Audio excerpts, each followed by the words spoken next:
Hi, I'm Kiki. And I'm Kemi. And you're listening to Your Advisors Will See You Now, a podcast that will help you to figure out all of your options for life after high school.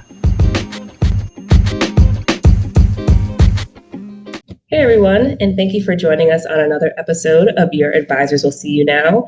If you're new, this is our After the Degree episode where me and Kiki talk about all things after post-high school graduation, post-college graduation, essentially different phases in life. And today we have a special guest on our podcast to discuss retirement, that golden arc, that golden chapter that everybody is reaching for in their life. So we are going to interview my mother-in-law today, Joyce Weston.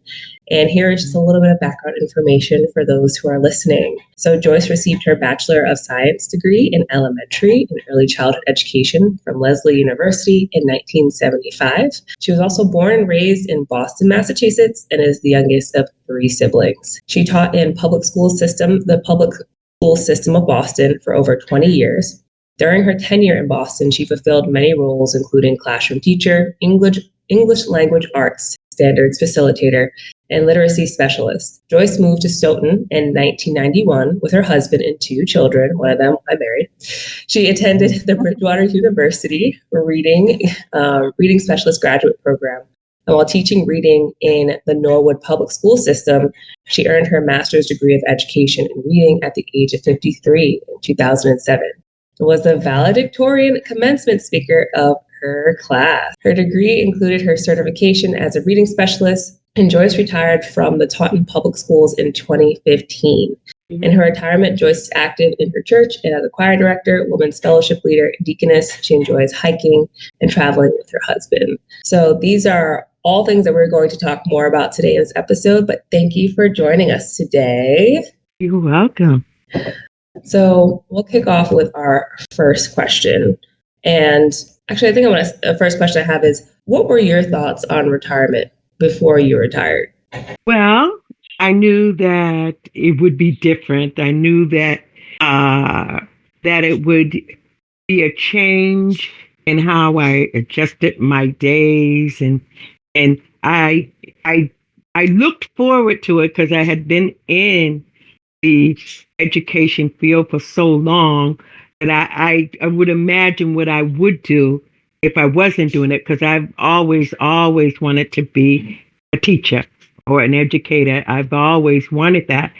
I did think about, well, what would it be like if I didn't do it? Would I do anything else? I wasn't 100% sure of how I would feel leaving education. That came in my mind, like, oh, I won't be doing this now, or will I? That kind of little tossing. Very cool. Thank you for sharing that. So I kind of want to go back from your bio. I was just thinking, so most people, I don't know, I guess retirement age can be whenever. Honestly, it can be 30 these days, but we typically think about retirement like people retiring 65 or 70. But From your bio, you got your master's degree at 53. Yeah. I'm just curious what how much longer did you from there work? Okay. Yeah, how much longer did you work and plan? How did plans about retirement? Because it seems like you still had a lot of energy to keep going and working. Yes. Well, in education, it's mainly when you get those masters, and it's a monetary increase. So I was happy, being married to my husband, who was quite successful in his field with doing the Bachelor of Science and just getting right into work. A lot of my friends, when they graduated from Lesley College, it was all women then. Now it's Lesley University. They went right on and pursued their masters. But I had the itch to get into the classroom because I had that desire to be a teacher. So that I said, well, maybe I'll do it later. But I got so caught up in teaching and all that entails that I turned around and I said, oh my goodness, I'm 53. If I'm going to do it, I better do it now. But I actually worked as a certified reading specialist right after I received my master's. It came as part of the master's program, and you would have a some work to do along with that to get your certification. So I became a certified reading specialist, which is different from being a Title I reading or just a literacy specialist. You're almost like a reading. You treat reading, as if a doctor Okay. treats a patient. You would treat a struggling reader. But I actually graduated. When after I graduated, I went right to the Taunton Public Schools, and I stayed there as a reading specialist throughout that time for 8 years. So I retired at the age of 61. Okay. Still like within Okay. retirement age, but I'm just like, that's amazing. People do it all the time these days, I know, but it's just amazing, that so much later and you Yeah. still made it to early retirement. Honestly, that's considered early retirement, I think. So that's Yeah, it still is. amazing. Mhm. Hmm. Yeah. Yeah. So, what motivated you to retire, and how did you know that it was the right time? Okay, that's a good question. Well, I fulfilled my childhood desire to become a classroom teacher. That was the first thing. I just wanted to, I admired the elementary years of education in my life. I admired the teachers that I had. And I early on said, I would love to do what Mrs. So and so's doing because I enjoyed watching her. And I said, I could see myself doing that. And so that was fulfilled after I'd say about 10, 15 years in. I was like, okay, I did this. I've done this, and I succeeded at the classroom. I did third, fourth. I did most all of the grades. I even did high school special education because I had some formal education in special ed, which was a great need then. And then I realized also that in my doing that there were so many students at whatever level that struggled with reading, and I guess you could talk about that later.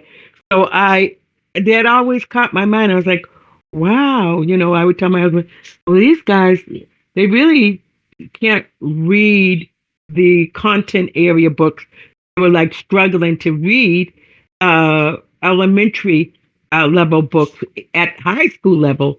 And I also did middle school and at special ed. And reading, again, seemed to just always be something that I noticed that that the students had difficulty, they struggled. Yeah. And but I was a motivation for retirement was I experienced all the ins and outs of education, including the stress. I had done that. 30 years. I mean, I was beginning to feel like, okay, am I going to be able to be healthy and well when I retire? I wanted to still have some energy, some stamina, some motivation to live. So I decided that I would work. I enrolled in what they call Retirement Plus as a part of the MTRS, a Mass Teachers Reading Retirement System, had offered a incentive that you can work for 30 years and you could contribute quite a bit, though 11% of your salary, you could retire pretty well, Mm. but you'd have to work for 30 years to get that high percentage. It's much higher than what would you normally receive without it. And Mm. some of my colleagues did it, and many did not. I'm glad I did. It was a little sacrifice, but like I said, I had a husband that was successful in his area, and we decided that, yes, you need to go ahead and do that. And that really did help motivate me at that time to go ahead and continue on so you can have, that level of retirement so that we didn't really have to have a drastic change in our lifestyle. So that was the goalpost for you was once I met that 30-year that was the goalpost, and it was like, boom, that was, Hmm. is that when you officially ended? Was that year that you obtained that Well, 30 years, or actually, did you? actually, I started teaching when I was 21, but I did stay home with my both of them. I stayed home a couple of years with each. So I went beyond my what they call it maternity leave on both. Mm-hmm. I said, no, you could stay home. So both of them stayed home like 2 years. They were two like toddlers, 2.5 years old before they went into to the preschool. Because I wanted them to at least be able to talk and tell me, some things. And so I was glad that my husband said, yes, you can do that. Because when you go in, once you start doing that working routine, it gets hectic, even, getting the kids to school, getting them back, making sure they have what they need and fulfilling because a teacher's, people go, oh, you have a summers off, you do that. But you're teaching, it really consumed you. There was a time I could see where they didn't even allow teachers to teach years ago if they had families or they didn't want you to because Wow. because it takes a lot of your time. You're always thinking about what you need to do to Mm-hmm. work effectively for the student. But yeah, the retirement plus was definitely a motivation to leave when I did, because I had friends that said, "Oh, you're only 61. You're too young." I said, "No, I'm not." Because I taught for 40, actually more than 30 years. Because there was a point there where when like during that time that I stopped, I did take out a little bit of the money that I put in retirement to supplement what he was doing with the bill, Mm-hmm. But so I had to buy back that time, and which was worth every penny. I said, "Oh," I said, "I don't want to have to. I lost some time." But they had it so that you could buy back your retirement if you took any out. So we bought back some time too. So we had we wanted to retire well enough. At the same time, I was retired. I was tired by the time I retired, I was tired. There was a lot going on, and if you could just turn on the news now and I'm going, oh my goodness, but I even had at that special ed high school, I've just shared with you, I have talked about stress and the challenges too. I enjoyed working with the elementary, but at the high school, I had a student that just thought that he could just snatch my keys out of my hand and take my car for a ride. Yes, he took my car. He's like, "Oh, I see you got a new car." It wasn't a new car. It was a different car. It was a Pontiac, and he just snatched my keys. I was like, "What is he doing?" And I see he just took my key. He took the car and drove it around the block. He did come back, but he didn't He better have. realize I know. he didn't he didn't realize the seriousness of what he did. And I was like, oh my gosh, but I you wonder where are he is today. I wonder where I know I just had mercy on him because I said, well, he's special ed, but still I didn't know whether or Mm-hmm. not would it have made a difference if I had pressed charges. I don't know. But I didn't. But I told him, I had a long talk with him that you just don't do that. You just don't Mm-hmm. do that. No matter how well you thought you knew me or what I do. But I think maybe he was like, oh, she won't. She probably won't, But being in special ed comes with a lot of stuff. The IEP. I knew he had some things going on, but I never. Then I said, well, this is what public school is about, Mm-hmm. and you deal with all levels of personalities, attitudes, uh, mental abilities, all kinds of things. And when you work with all of that, and even with that, I worked in a lockup situation too. I was in the was that YMCA challenge. My husband was like, I don't know how you do this and everything, but that was like right after I had Chanel, I think. Yeah, and it was a transition for me to get back into the public school sector. And I'd say, well, okay, I'll do this. I'll do this. I'll fill it out. Because being away for almost a few years, you got to get your feet wet again. It's a lot Mm-hmm. to be an educator. But in that particular setting, I had my husband come and talk about computers with the guys.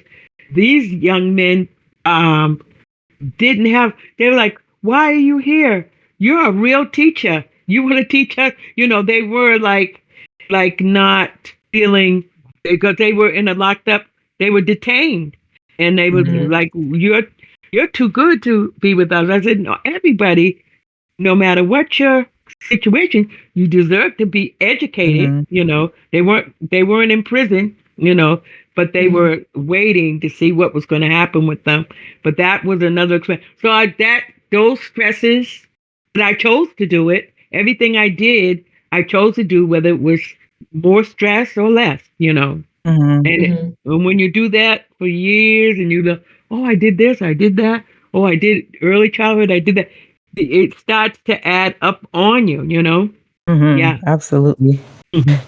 Two things you mentioned about like retirement and like the finance part of retirement are that it was a sacrifice, that you had to do some things to make sure that you were well off after you retired. And then you also mentioned that you had some coworkers that didn't take advantage of that retirement plus, which, Oh, I yeah. wonder people like in hindsight, and they don't take advantage of those incentives, what they think. So like touch on our question about how you prepared for retirement financially. That seems like that retirement plus was one of the biggest things that Oh, you absolutely. did. Yeah.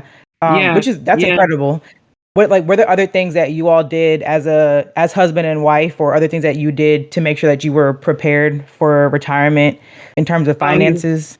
he also had his retirement, but his Social Security, I believe the 401k, all of that too, because he was contributing to retirement funds in the business world sector. So Mm, right now I have my retirement, and he has what he contributed to. So oh yeah, it makes a difference for both. mm, If you're married, or if you plan to retire someone, that you both bring something to the table that's substantial enough to carry you through. So I could I would I'm still in my house. There's certain things, some people downsize, some people do things to make up for whatever. But fortunately, we were able to still stay in a home, and both have our, people get one car, we both have our own car. There's certain things we got, oh wow, we can do this. Well, we're mhm, not silly. We don't just go out and splurge on stuff. We see something that we can spend our money wisely. We mhm, will take advantage of any savings seniors get, where, op members, and I don't mind if some people will say, "Oh, you look too young." I'm like, I'm not. I'm I'm 70 years old. And I'm glad to be 70. mhm, Being older, I would say, comes with some advantages too. You earn the right to be here. So anything anybody wants to give seniors, I think that's good. mhm. Absolutely. Mhm. And just to build off that question too, was there a point in time where you and like you and your husband just sat down and said, okay, now we need to start coming up with like our 5-year plan for when we're going to retire? Or, and I know you guys also worked with like a financial advisor too. So I'm wondering what kind Oh of did yeah. that process look like? Oh yes, we had a financial advisor. We still do right now. But for me, okay, I'll mention me first. It was a older man named Harold Crowley working downtown. Someone that I knew that retired before me recommended. She said, "Oh, you're thinking about retiring." That was like a few years before I retired. She said, "If you are thinking about retirement," he says, "I know this man that he's very knowledgeable about it." And she was so right, because he was saying, "Oh, if you work this amount more time," because I was thinking about leaving earlier and all of that. Because like I said, He said, but you know, you got that 30-year thing. He was sort of like a, he was an administrator. Huh? He, he showed me the ins and outs of how to file and how to get ready to file. And I recommend anyone who is planning to retire, don't wait until that year. Go see someone who does that for a living, or has that knowledge to tell you what you need to do. Because there's a process. There's a process. You can someone try to do it by themselves, and she didn't succeed. So that's how she met up with him. And I was like, oh, I see. So, but I said I'm going to see him earlier so that I'm making sure that I'm lining everything up the correct way. My husband, he started, like I said, he contributed to his retirement all throughout 401k, right? So what happened with he and I is one summer, he got laid off while I was home for one summer, and he said, "Oh wow, this is what it would be like for retirement," because we had never being so busy, we never had like all day or weeks together. Like, oh wow, you're still here. But it was nice. We learned that we could get along, because we never really had that before. Because even if when I stayed home, he was working, or so we've never had that be at home together all day. But it turned out that he retired in the year after, didn't you? 4 years later. Yep. So, but we were talking about retirement. This is what it would look like as far as us being at home together. But he was planning we both said, well, when we retire, we got to have this. We looked at the house. We even thought about downsizing. We looked at some smaller houses and everything. They want so much money for so less, and we said we had this house built, from the ground up. It's 33, same age as Warren almost. That we always say that. The guy, in case we forget, because he came here when he was 1 year old. So it's very sentimental to us, and it's it's just when we looked at the other places, we was like, the money they want, it was just so much. Because right now, because we bought this house at a time where right now we probably couldn't afford to buy this house, because of what do they call it, the equity, or what do they call it when inflation? Huh? Well, the equity increase. The property value. The property value has definitely gone up, and we're like, our health is so that we can stay here right now. So we're still always thinking about what would we do down the road. But right now we're here. But we had the plan to even stay in this house. So there's some things you have to think about. You don't wait till the year of retirement. I've said 5 years before retirement, you should have a plan. And we went over a lot with the financial advisor, and he was saying, this is where you are. This is where what you have and what you're going to need. Yeah. I think those are just great points about how some people just they don't plan. Like that's what life, we have to plan for the next stages of life, whatever it is. Moving, having kids, getting a new job, retirement. And I like just hearing you, it's enlightening me. I'm not a great planner, but I'm working on it. But I just feel like a lot of people don't plan for retirement, like the things that you're saying about being able to maintain your lifestyle. And that was a decision you all made and something that you all were able to do, which is a huge blessing. But some people may want to downsize, that they may want to move and get a bigger, I don't know, do that, but something bigger. But just into the fact that you have to have a plan. And like you said, you shouldn't wait till the last minute to implement that plan. Right. But these are really awesome tips. And just life advice too. But I wanted to ask, like, if there were challenges from you going, I think you mentioned some of the stresses of just being in the public school system for sure. But were there challenges for you going from being an educator, like going from being Right. in the workforce to retirement. Absolutely. In the beginning of my retirement, I missed some of the interactions with my students and my colleagues. I'm like, oh, I really, I'm not in there anymore. And even leaving, um, some of my colleagues would say, "Oh, it's going to be different here without you." And I was like, "That's right. It's going to be different for me without me. It's just going to be different." So I had to get used to that difference. And like I said, September was the month, or like the end of August, early September. That was the month I usually geared up and planned for the opening of school, and I had to get used to letting go of that responsibility because when September comes now, every time I'm like, I don't have to do that. It's not like, well, now I don't feel that way. I'm like, oh, I'm glad I don't know. But in the beginning, I was like, oh, I feel like I'm supposed to be doing something, other than, you know, living or making your own decision. I no longer received a salary. I had to get used to that because I don't care how much they're not going to give you exactly what you made when you were working. So I had to adjust with not getting the full salary. So I had to adjust to the retirement income. But because of that retirement plus, it wasn't like crazy bad, like, oh my gosh, it wasn't like that.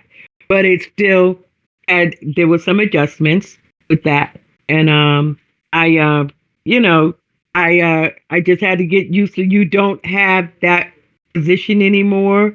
I think one of the questions I even had job offers. I had to learn to say no. I didn't want. As a matter of fact, I don't know if I'm jumping ahead, but I was, as soon as I retired, right, I was offered a job with a big title and everything to do like being a cooperating teacher, but they wanted me to travel to Springfield, and then I was saying to myself, after one interview, I was like, oh my goodness, I said, I haven't even retired. I've just retired, and here I am stressing out on what am I going to do with this job. So I finally decided I had to tell them that I'm really not ready to go right back to work, because I hadn't even felt what it was like to retire for that, and then that was like I retired in June, and in the end of June they're telling me, oh, would you like to do this, But normally, as a Boston girl, like I said, I grew up in Roxbury, city girl. Uh, People would jump at titles and all that. You don't turn down jobs. Right. I had to adjust to like, well, I earned my right to retire too.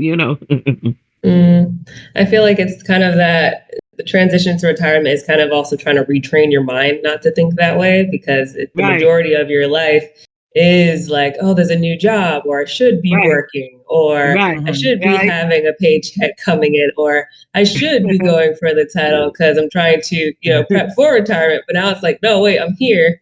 No, I shouldn't think that way. I should maybe just be still because that's what I should be doing, which I could say that is hard because you're Yeah. doing, that same Hmm. cycle all your life. So that can be Absolutely, really, yeah. really You do have to challenging. like retrain yourself. Like, no, it's okay to say no, and you're not trying not to feel guilty.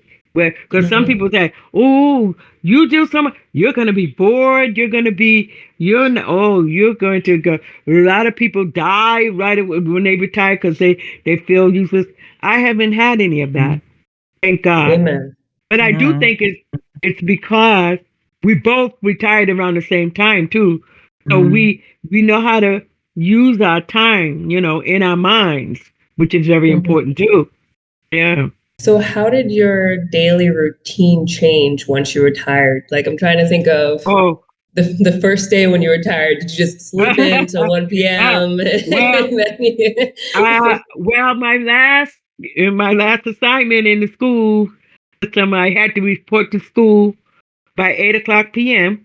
So waking up early, huh? 8 o'clock a.m. I'm sorry, not p.m. I know it. I don't know where that came from. But waking up early was routine for me for so long, because when I was in a high school, I had to be there at 7:45, I think, or 7:30. And I was saying, oh my goodness. So my body is already wired to wake up early. So I wake up early even now. But the difference is I don't leave the house early. I might wake up, but I might still be in bed for another hour, which would never happen. Once I wake up when working, I would be up on my feet, or doing something. But now I can wake up and take my time eating breakfast, take my time planning the day, take my time, my health, all of my health appointments. I'm mostly in the morning now. I didn't have that luxury when I was working.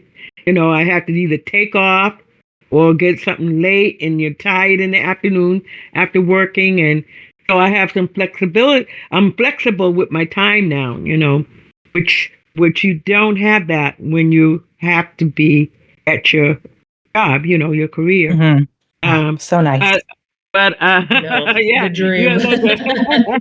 but like I said, my routine changed, and with that job offer, I did have mixed feelings because I was like, well, some people do work after they retire, but I had to convince myself that it was okay not to work. I said, after all, you just retired. It's okay not to, because some people say, well, you got to do something. You got to volunteer. You do. Well, I do. I'm still active in my church. I'm still active in my other roles. I'm grandparenting.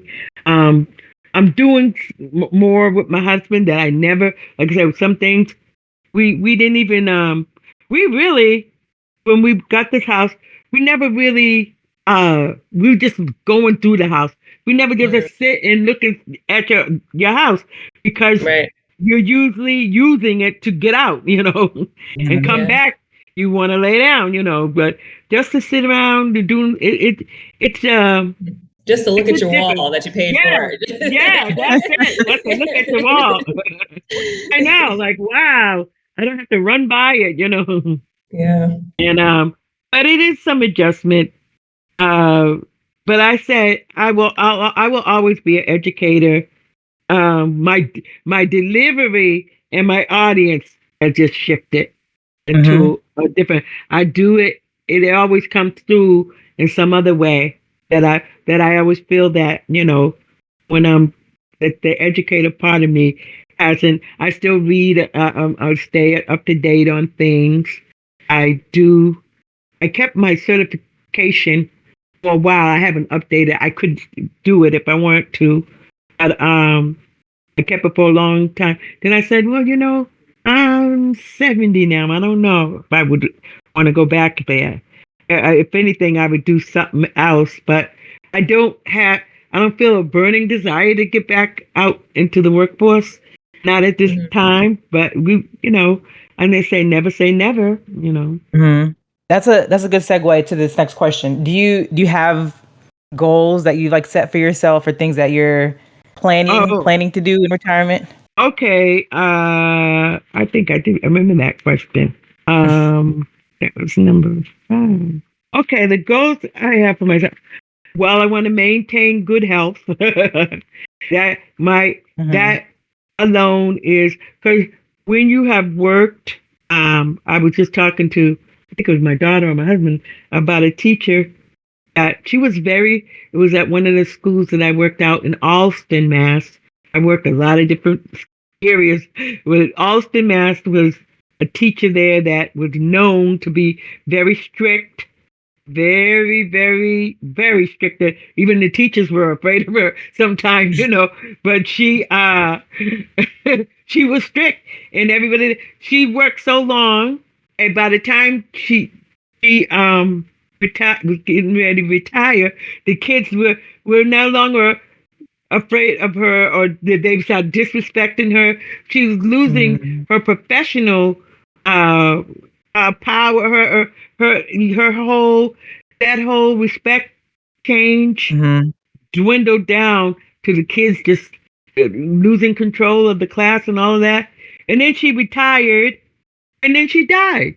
So Mhm. that said to me, you don't want to work you don't want your job to consume you to the point that it can affect your health. So that Mm. retire for what? Retire just to go to a nursing home? Mm-hmm. Retire to be in a hospital? I looked at that and I was like, oh, she didn't even get a chance. You know, she probably and I had a pretty good retirement saved up because it was just her. You know, Mm. with just her. I used to, she said, send me out, Joyce, go get me some lunch, you know. I'm like, okay, you know, she was one of those type of that, you know, she was independent. I don't even know if she had any family or whatever, but she used to come to school in a cab, you know, and get a cab, come and take her back home. But I felt sort of sad about it because I said, oh, she put so much effort in doing, thinking she's doing all of this right and all of that.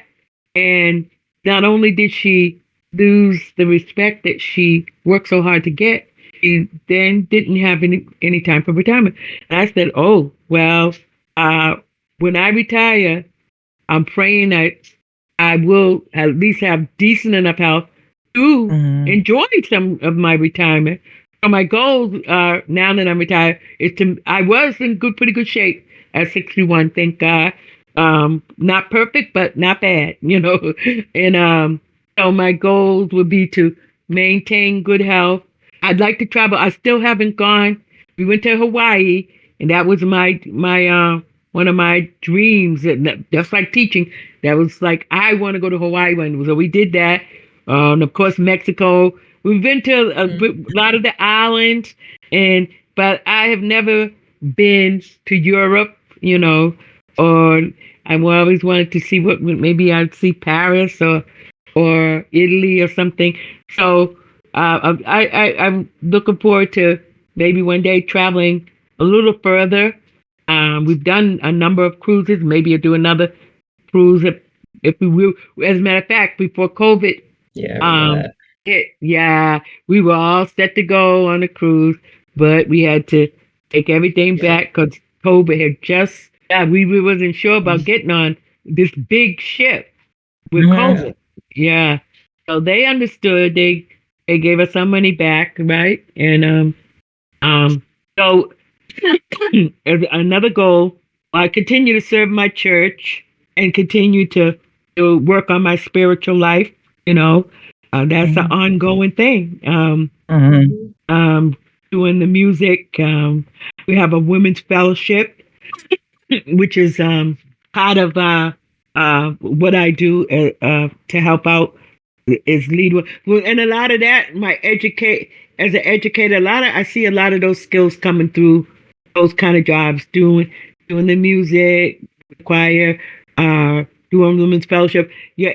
Whatever you have done for years and years, it's going to come out. It's going to come out in some way. I remember uh, when we used to sing "My Country 'Tis of Thee, Sweet Land of Liberty" in school, that I would sing with the kids, and they're like, "Do you go to church?" You know. So whatever you do, it comes out, even if you're not trying. You know. um, Mm-hmm. Mhm. so uh, I use my skills, whatever I have, you know, doing it in a volunteer way.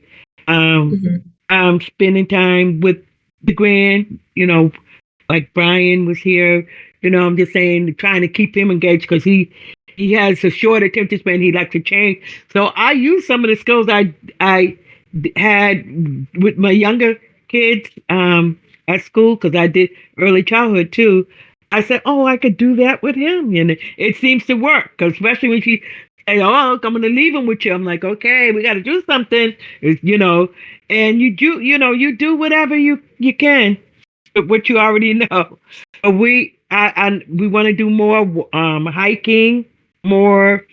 I'm thinking about maybe picking up. I never really mastered the piano. I did some piano lessons when I was a kid, and I can play a little by there. But I would love to be able to say I can play the piano to whatever I want to play. So that's something I may pursue. So just having time to, if you want to take a course, you can do that. So those things come across my mind, as long as I'm in good health. Yeah. Do you think that having hobbies and passions are a very important part of retirement? Oh, absolutely. You can't, retirement doesn't mean that you're not living anymore. You have to have some kind of outlet to keep you in your mind engaged and keep your just to keep yourself sane. Because if you just realize that, especially going from all of that kind of work that you did to not having that responsibility anymore, you definitely gonna your mind needs to be fed. You needs to be stimulated. You need to, like, I read more of what I want to read. I have time to do that. I do, my little games that I play. I wouldn't even think about doing some of the stuff that I do now when I was working because I was too busy. I'm like, oh, I like this, but I don't have time for that. I have time to do more of the things that I like to do. Even like I said, spending time with my husband away from work is it's good. It's good because it shows that we can get along without just raising children or whatever. You this is your time. You're talking about being married for the long haul. You get to do things together. Yeah. Yeah. Yeah. We're both members of the Mass Audubon Society, so we take advantage of all those outdoor nature things. So we the state park, we do all of that kind of stuff. And, basically just saying, wow, we wake up and say, well, we usually say, do you have anything planned? There's some things that he might have to do. A lot of his doctor's appointment, he meet up with a friend or whatever. And then we decide how our day's going to go, Nice. Love that. This is a two-part question, but looking back, are there any things that you would have done differently in preparing to retire? And then what would be your advice to anyone preparing to retire or just that's going to retire in the future, as we all hope to retire in the future? Well, I did have quite a few things that I do. If you, like you had mentioned, 5 years before retirement, 5 years before, if you know you're really going to retire, you can start letting go some of the stuff that you accumulated over the years. I sort of was standing there, kept some stuff thinking, oh, what if? And that what if they're still in the box, that you got to start letting things go, thinning out, getting yourself ready to release some of the responsibilities that you had. That goes along with the materials that you used and all of that kind of stuff too. Books, all kinds of stuff. And I retired at 61. I would advise all who plan to retire to stop putting money in your retirement fund, whatever it is, or 1K, whatever it is. Don't wait till you get older. You could do this in your younger age. Because a lot of people go, oh, I could do that later. But I think that the earlier you do it, the better. The earlier you will probably retire because you will have accumulated. I think I started doing that retirement plus in the early 2000s. But that's when it was offered, So I'm glad that I did. But I think I was, I was probably in my late 30s when I did that. So you don't have to wait until you get 50, 60 to start building that nest egg, whatever you want to call it. Yeah. And then our final, sorry, I have more advice. Okay. Our final question for today's interview: what's the best thing about being retired? Okay.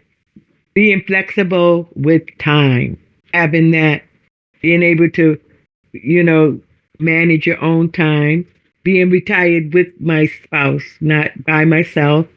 I'm glad that we're both able to retire, and having the health and the strength to enjoy life in general. That you're not retired and not able to do some of the things you thought you could do, and not experiencing the stresses of a career. There's a lot of stress. We're all going to have some kind of stress, but it's a totally different kind of stress you have now. If you even want to call it stress. Living life has stress, but just add a career to it, it's a different, and the stresses of just having that responsibility of whatever your role is out there. Yep. And finally, freedom to manage your own life is the best thing. That's what it is. You become your own manager, your own boss, more or less. But hopefully you make the right decisions, but you have that freedom. Oh, sounds nice. So nice. We have time. We have time, and we shouldn't rush through it. But it just sounds so nice though. Like just to all the work you've done. Like you said, you earned it. You deserve this for sure. But Mrs. Weston, thank you so much for being here with us today. Yeah. And just sharing so much wisdom. I learned a lot for sure. And I'm sure anyone listening has found this to be very valuable. And I feel like the biggest thing you said, like the biggest takeaway is just to prepare yourself. Like don't wait till the last minute to do anything. But thank you so much for being here. Thank you for your service You're as welcome. well to students. That's amazing. You're welcome. It's great to be here. We need educators. Oh yeah, absolutely. Yes, I admire it. Yeah. And thank you everyone for listening, for tuning in. We really appreciate your continued support of our podcast, and we hope that you would continue to listen and hope you continue to share the podcast as well. This is like I mentioned in the beginning, this is our After the Degree series. So this is one probably that's a little bit more relatable to everybody because we all have to go through life stages. So please be sure to share this one and all our episodes if you find them to be helpful. Share them with your friends, your family, your colleagues, whoever. We love that you all can relate to these, and we would love if you have anything that you want to hear us share or interview people from different careers, different backgrounds. Please let us know. You can reach us through email. You can reach us on social media, on TikTok and Instagram. It's Yawsyn Podcast, YAWSYN Podcast. We love to hear from you. We have some fun things coming through the pipeline, so stick with us. Thanks for your, again, continued support of us. And we'll see you in the next one. See you. Bye. Bye.